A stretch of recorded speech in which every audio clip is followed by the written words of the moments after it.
que é baseado na lei do reforço do Edward Thorndike, mas que foi claramente, amplamente aperfeiçoado e aprofundado pelo nosso querido B.F. Skinner, um grande pesquisador e um grande cientista da área da aprendizagem. Cara, muito inteligente, né? Ele comentava que tinha até dificuldade, né, cara, E de fato, né, até hoje muita gente não entende ele, né? Não, com certeza. Eu, na realidade, lembra? Devia ser complicado. Tu lembra uma vez que, abrindo aqui os nossos bastidores, mas lembra na época lá dos cursos de verão, né? Quando a gente estava empenhado junto? Antes de eu ler Skinner e conhecer bem Skinner, eu falava o que todo mundo falava sobre ele, que ele é uma teoria ultrapassada. Mas depois eu descobri que grandes tem análise do comportamento. Grandes pesquisadores, cara. Por exemplo, o próprio Robert Sapolsky no livro Behave fala umas paradas sobre Skinner que claramente ele não entendeu Skinner. Não é verdade, exatamente. Não é verdade.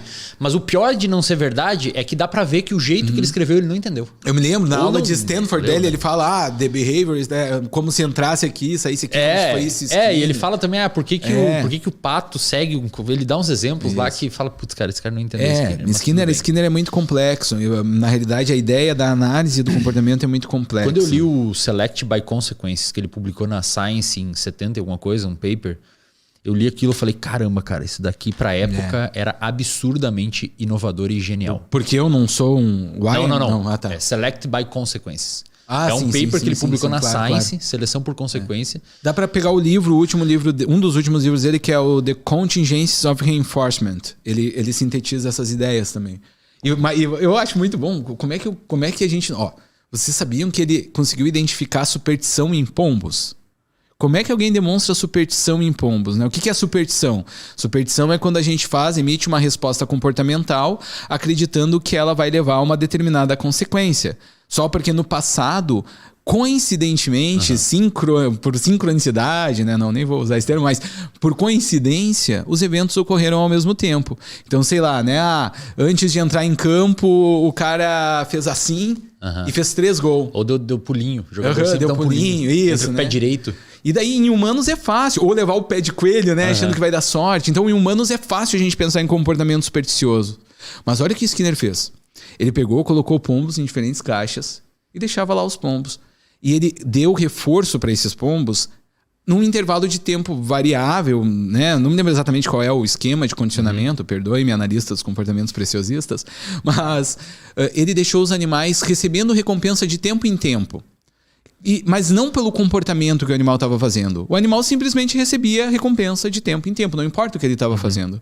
Quando ele terminou o processo de condicionamento, cada pombo estava fazendo uma maluquice diferente. Um estava virando para a esquerda, o outro estava dando um pulinho, o outro abria uma asa, o outro dava uma bicada, cada um com sua superstição, fazendo aquele comportamento em uma frequência maior, né?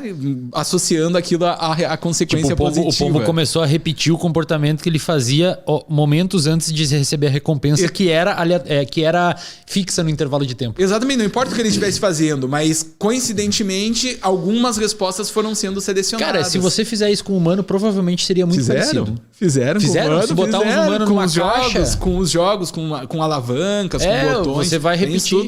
Deixa o cara numa caixa. Aí do nada, digamos, isso é eticamente impossível, mas digamos que, vamos montar um exemplo hipotético. Você deixa o cara privado de comida, o cara com fome, numa caixa. E em intervalos regulares e fixos de tempo, você larga uma comida ali, um donut, um brigadeiro, alguma coisa. É muito provável que o humano, em algum momento, vai começar a associar. Eu mexi nessa cortina aqui e os caras me deram comida. E aí você vai começando a repetir aquele comportamento. Fizeram isso com alavancas e botões. Eu vou aqui não ser muito preciosista, porque eu não me lembro exatamente do estudo. Faz tempo que eu li.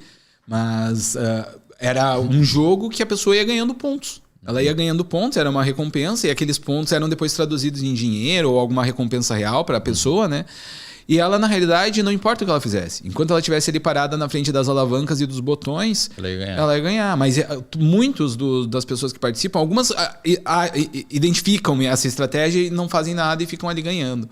Mas muitas ficam testando algumas ações do botão. E coincide aqueles botões e alavancas ganhar o ponto. E algumas delas criam estratégias. Perfeito. Depois elas explicitamente ainda falam, referem. Não, tem que apertar 3 vezes o botão, puxar a alavanca.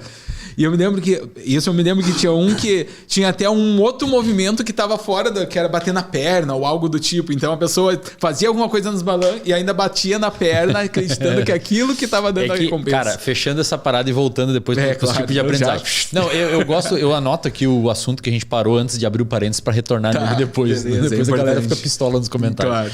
Mas eu acho que uma parada que justifica muita gente não entender o Skinner, cara, é que a galera não compreendeu que ele não quis dizer que se você tiver um reforço, tanto positivo ou negativo, ou se você tiver uma punição, tanto positiva quanto negativa, você vai ter a ausência do comportamento ou a existência do comportamento, mas é uma questão probabilística, perfeito, cara. Wesley, é isso. Probabilística. Não é que vai ter. É a natureza do fenômeno, o comportamento é probabilístico. Exato. É isso. Tal qual variação no bico de aves numa ilha. Enfim, só pra galera que eles não...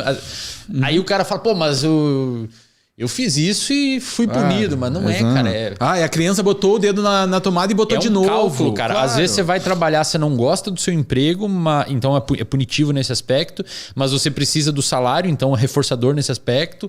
E essa soma toda, o final vai ser um resultado que é a probabilidade daquele comportamento. Claro. É isso, né? Por exemplo, eu dou chocolate pra minha filha não fica birrenta, né?